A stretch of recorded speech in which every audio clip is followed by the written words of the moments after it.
আজকে এই যে অতিক্রান্ত করলো এখনো পর্যন্ত অভিযুক্তরা কেউ ঘুরে বেড়াচ্ছেন জেলে নিয়ে। দেখুন, কোনোদিন কোনো অভিযুক্ত তৃণমূলের আমরা ধরা পড়ে না। তারা তৃণমূলের নাম লিখিয়ে বল তবিয়তে ঘুরে বেড়ায়, আর যারা ভিকটিমের পরিবার রয়েছে আজকে তারাই অন্ধকারে চলে যায়। আজকে এত বছর ধরে এটাই দেখে আসছি, কি কামধুনি বলুন, কি তমলুক বলুন, কি কাকদ্বীপ বলুন, কি আজকের শান্তিপুর বলুন, সব জায়গায় একই অবস্থা যে দোষীরা তৃণমূলের নাম লিখিয়ে সব চোর ডাকাত সব একটাই দলে আছে, সেটা হচ্ছে তৃণমূল কংগ্রেস। তাবর নেতৃত্ব তো জড়িত ছিল এর সঙ্গে, প্রশাসন তাদেরকে যে পদক্ষেপ নিয়েছিল তারপরে তারা জামিনে ঘুরে বেড়াচ্ছে, তাহলে কি প্রশাসনিক মানে তৎপরতা সেভাবে ছিল না? দেখুন, প্রশাসন এখানে প্রশাসন নেই, প্রশাসন তৃণমূলের ক্যাডারে পরিণত হয়েছে।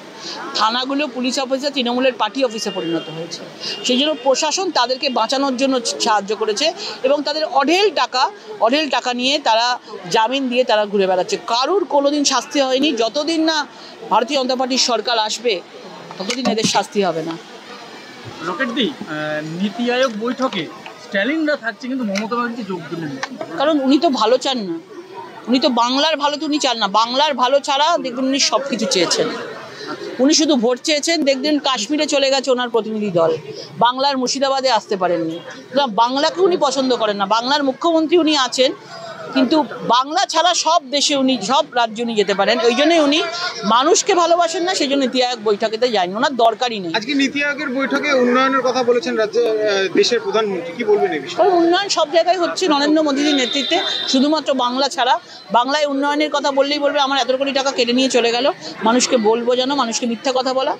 পুরোপুরিভাবে টাকা কেন্দ্রীয় সরকার রাজ্য সরকারকে দিয়েছে, তারা মানুষ কিছু জানে না, মানুষ কোনো কাগজ দেখতে চায় না, সেই জন্য মানুষকে এইভাবে বোকা বানানো হয়। চাকরিহারা শিক্ষকরা সোমবার পর্যন্ত রাজ্য সরকারকে সময় দিয়েছে, তারপর বৃহত্তর আন্দোলনের ডাক দেবেন তারা, কি বলবেন? তাদের সাথে আছি, তাদের আন্দোলন করা একদম ঠিক, তাদেরকে যুক্তিযুক্ত, এবং তাদের যেভাবে চাকরি খেয়ে নিয়েছে, 26,000 পরিবারকে যেভাবে ইনডাইরেক্টলি মমতা বন্দ্যোপাধ্যায় হত্যা করেছে, তাদের এই আন্দোলন তারা করা উচিত এবং আমরা তাদের সাথে রয়েছি।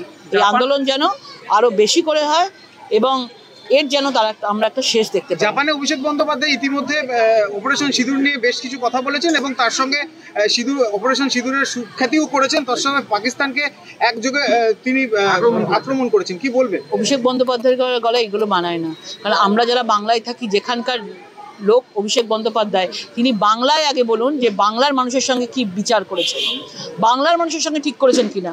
বাইরে গিয়ে এত সুন্দর করে নাটক করে স্ক্রিপ্ট করে এইভাবে মানুষকে বলা, এই বাংলার মানুষকে যে উনি বার্তা দিচ্ছেন, যিনি প্রচণ্ড দেশপ্রেমী, তাহলে উনি বাংলা প্রেমী নয় কেন? বাংলার মানুষের জন্য কেন ভাবেন না? আরেকটা প্রশ্ন রাখবো, শেষ প্রশ্ন, যে ইতিমধ্যে সামনে তো 26-এর নির্বাচন, আর কিছুদিন পরে শুরু হবে। তার আগে এই যে সমস্ত জায়গাতে এখনো পর্যন্ত যারা তৃণমূলের যারা রয়েছেন, যাদের বিরুদ্ধে কেস কামারি হয়েছে, দেখুন, আমাদের নিজেদের সরকার আসবে, আমরা তখন পদক্ষেপ নিতে পারবো। এবং যেভাবে যাদের হাতে এখন আইন শৃঙ্খলা রয়েছে, আইন শৃঙ্খলা পুরোপুরিভাবে রাজ্যের বিষয় রয়েছে, যাদের হাতে এখন আইন শৃঙ্খলা আছে তারা যদি ছেড়ে রাখে, তখন তো কিছু করার নেই।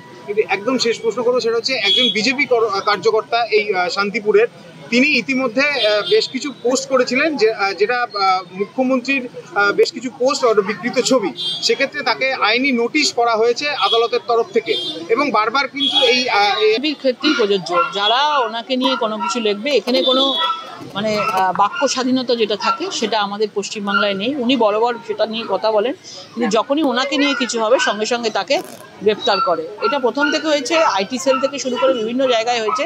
যদি কেউ আজকে তৃণমূল সরকারের নামে কিছু সোশ্যাল মিডিয়া